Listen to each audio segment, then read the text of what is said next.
Hey everyone, if your Facebook Lite app isn't working and you're seeing the message, "cannot perform the action you requested, try again later," don't worry, I'll show you exactly how to fix it step by step.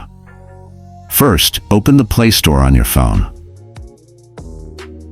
In the search bar, type Facebook Lite, and if you see an update available, tap Update.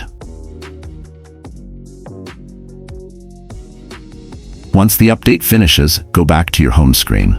Next, open your Settings app. Scroll down until you find Apps, then tap on App Management. In the search bar at the top, type Lite. Select Facebook Lite from the list.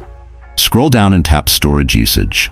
Then tap Clear Data, confirm it by pressing Clear, and afterward, tap Force Stop. When a confirmation box appears, choose OK. Now, return to your home screen and restart your phone by pressing and holding the power button. After your phone turns back on, open Facebook Lite, log in again using your phone number and password, and you'll see that the problem is fixed. That's it. You've successfully solved the issue with your Facebook Lite app. If this tutorial helped you, make sure to like the video, drop a comment, and subscribe for more quick tech fixes.